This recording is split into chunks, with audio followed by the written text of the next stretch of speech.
Hai, halo. Saya Prita Ismayani, analis kepegawaian media, Kementerian Pemberdayaan Perempuan dan Perlindungan Anak, Republik Indonesia. Setelah dalam video sebelumnya, saya sempat menyampaikan hal-hal terkait kelembagaan, nggak lengkap rasanya jika tidak menyampaikan informasi terkait aparatur yang menyelenggarakan urusan pemerintahan, atau yang sering kita sebut sebagai aparatur sipil negara, disingkat ASN. Tentunya kita semua sudah mengenal undang-undang yang mengatur tentang ASN, yaitu nomor 5 tahun 2014. Kali ini, saya akan memetakan berbagai aturan pelaksanaan dari undang-undang tersebut. Sebelum saya melanjutkan, jika Anda cermati di bagian kanan bawah setiap dokumen yang saya tampilkan ini, selalu ada tulisan berwarna biru bertuliskan www.bphn.go.id.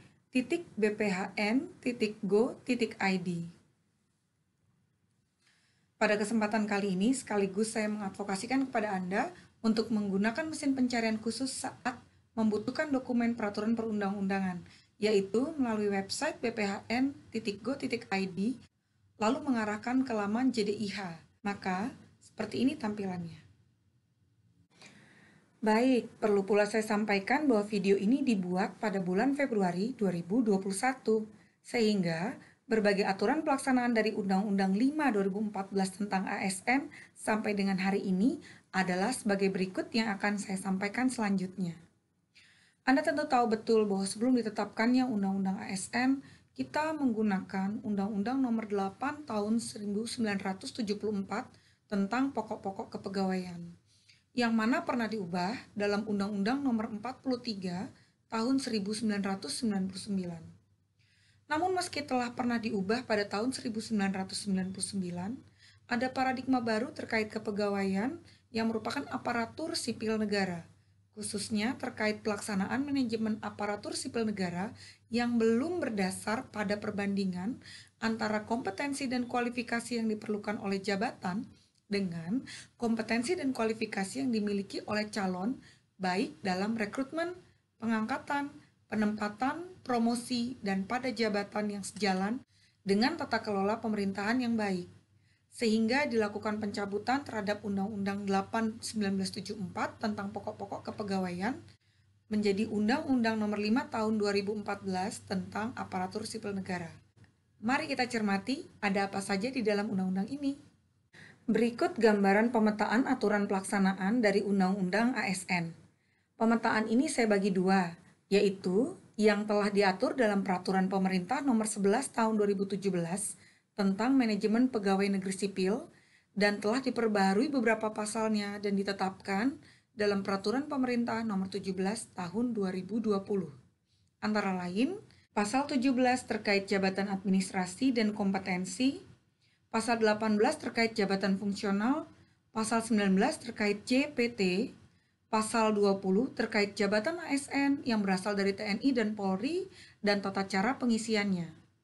Pasal 57 terkait tata cara penyusunan dan penetapan kebutuhan PNS. Pasal 67 terkait pengadaan PNS dan tata cara sumpah janji PNS.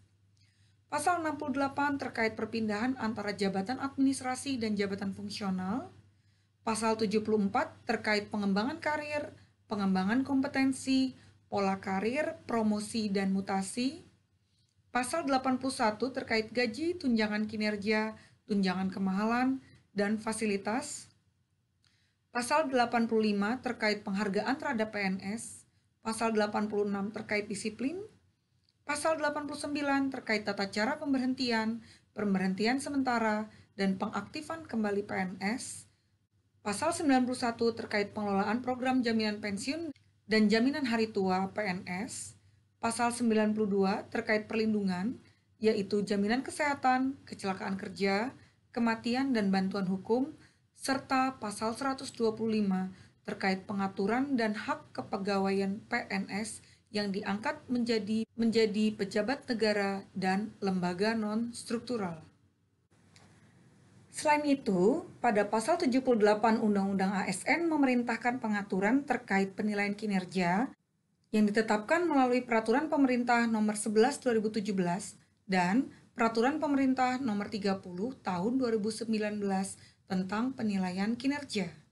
serta perintah untuk menetapkan aturan dalam pasal 24 terkait hak PNS, hak P3K, dan kewajiban ASN, serta pasal 107 terkait manajemen P3K, juga telah ditetapkan selain melalui Peraturan Pemerintah Nomor 11 Tahun 2017, juga melalui Peraturan Pemerintah Nomor 49 Tahun 2018 tentang manajemen P3K. Selain ketiga peraturan di atas, masih terdapat beberapa peraturan lainnya yang telah ditetapkan sebagai pelaksanaan atas Undang-Undang Nomor 5 2014 tentang ASN. Namun, ada pula yang belum selesai penetapannya. Antara lain, Pasal 39 terkait seleksi dan tata cara pembentukan tim seleksi ditetapkan dengan Peraturan Menteri PAN RB Nomor 12 Tahun 2014. Pasal 42 terkait Sekretariat Komisi Aparatur Sipil Negara ditetapkan melalui Peraturan Presiden Nomor 118 Tahun 2014. Pasal 46 terkait fungsi, tugas, dan kewenangan lembaga administrasi negara ditetapkan melalui Peraturan Presiden Nomor 79 Tahun 2018. Pasal 50 terkait fungsi, tugas, dan kewenangan BKN masih menggunakan Peraturan Presiden Nomor 58 Tahun 2013. Sedangkan pasal 126 terkait Korps Profesi Pegawai Aparatur Sipil Negara masih menggunakan Keputusan Presiden Nomor 82 Tahun 1971 tentang Korpri. Dan terakhir, pasal 129 terkait upaya administratif dan Badan Pertimbangan Aparatur Sipil Negara masih menggunakan Peraturan Pemerintah Nomor 24 Tahun 2011 tentang Badan Pertimbangan Kepegawaian yang menjadi cikal dari Badan Pertimbangan Aparatur Sipil Negara.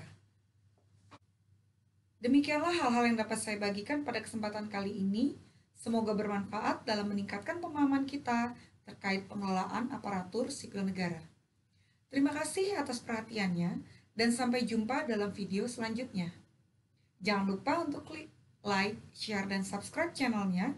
Salam hormat, Prita Ismayani, undur diri.